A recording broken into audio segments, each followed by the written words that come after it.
I see Christianity as being at least indirectly responsible for the Holocaust. I'll explain.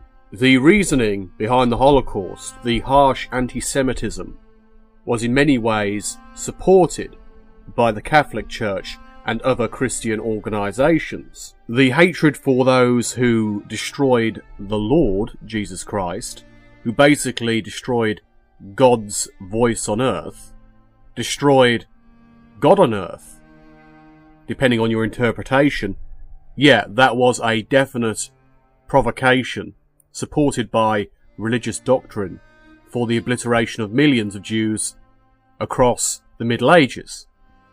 And that kind of influence still existed extremely strongly within Central and Eastern Europe in the 20th century.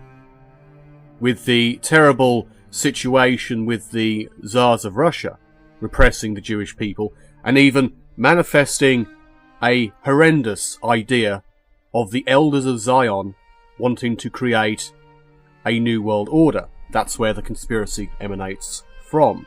After the First World War, it was very easy for people to cling to those ideas of the evil Jewish people and basically say that they must have been responsible.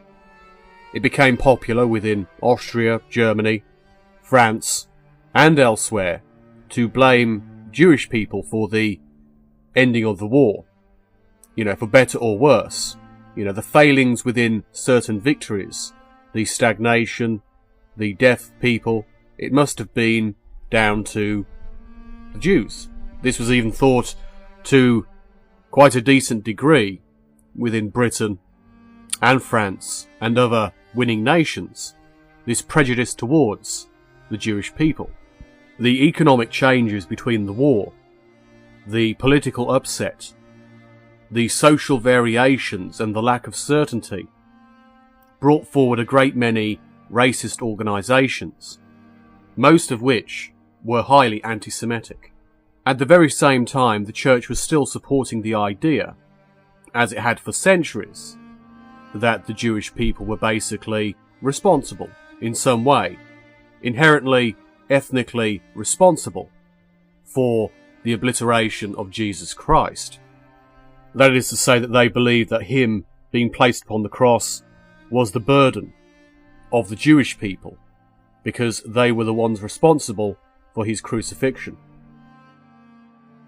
An idea that must have added polarisation to the situation, emphasising certain aspects of ideology, was the idea that the Jewish people would either be converted or obliterated towards the end.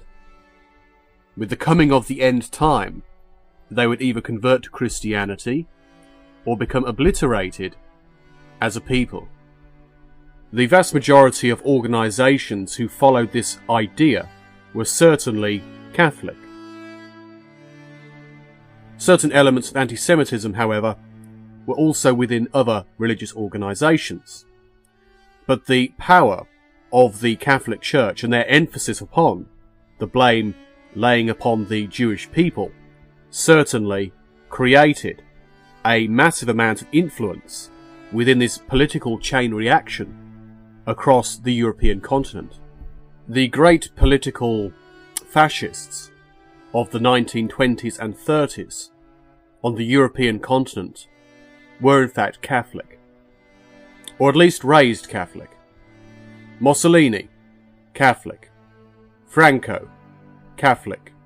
And of course Adolf Hitler, Catholic.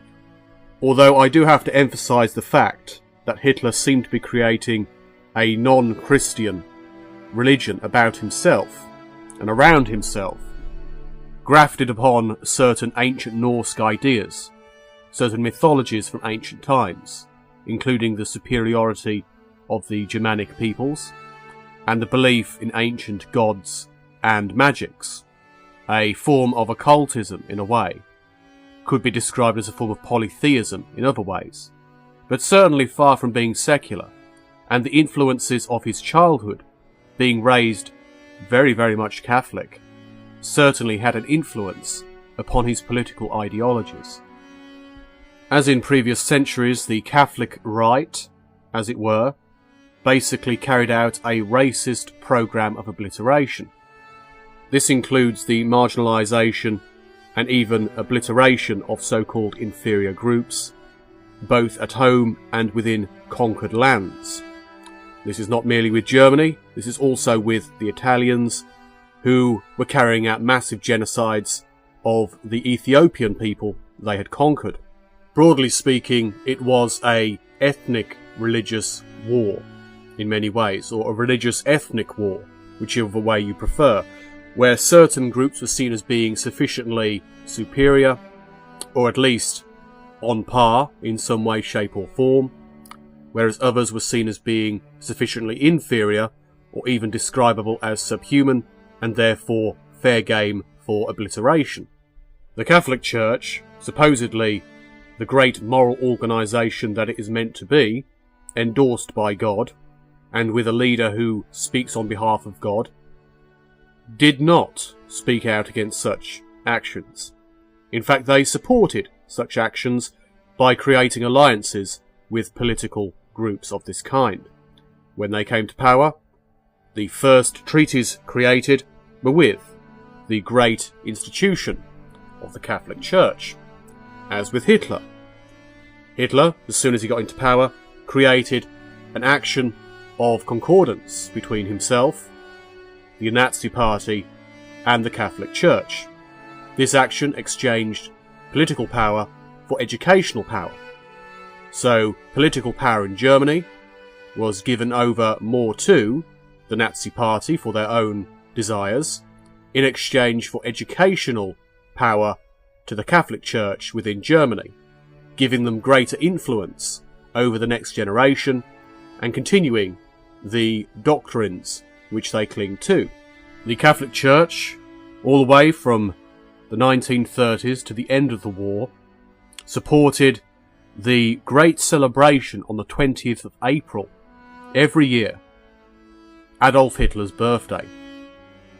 They supported the idea that he was the leader, he should be celebrated, he was the just leader, and so every year the Catholic Church, amongst other organisations and institutions, would celebrate Hitler's birthday as part of their cooperation in Germany with the Nazi Party, the Nazi government.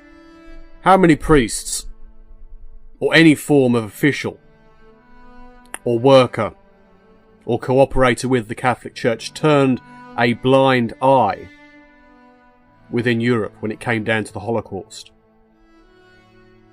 Ignored reports, and continued to spew out anti-Semitic doctrine.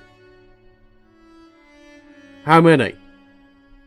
How many lives would have been saved if this crude, horrendous, racially motivated religious nonsense had never existed?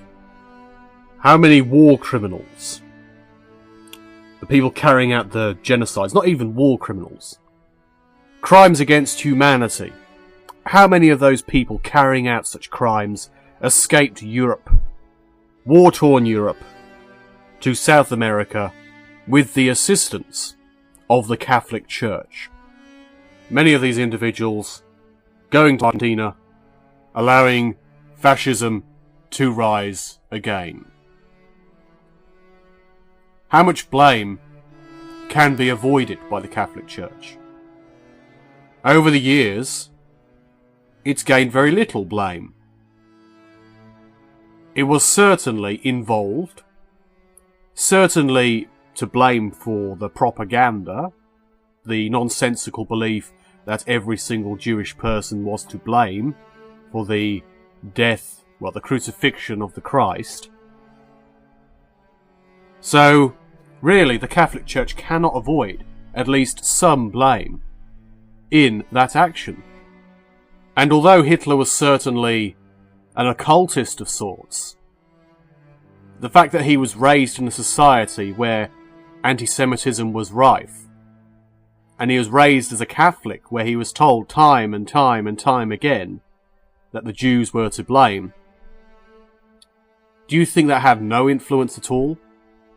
Do you think the fact that most people in the Nazi Party and most people within fascist parties across Europe had a similar view largely because they were told at a young age that Jesus Christ was killed by Jewish people and Jewish people hold the burden of that crime? Do you think that was a contributing factor? My point is, we cannot deny a connection. We cannot deny that the times as well, the political, economic, social turmoil across Europe, and certainly massively within Germany, allowed the fermentation of a political view that was hugely supported by the Catholic religious view upon the Jews, to support the Holocaust and other repressions.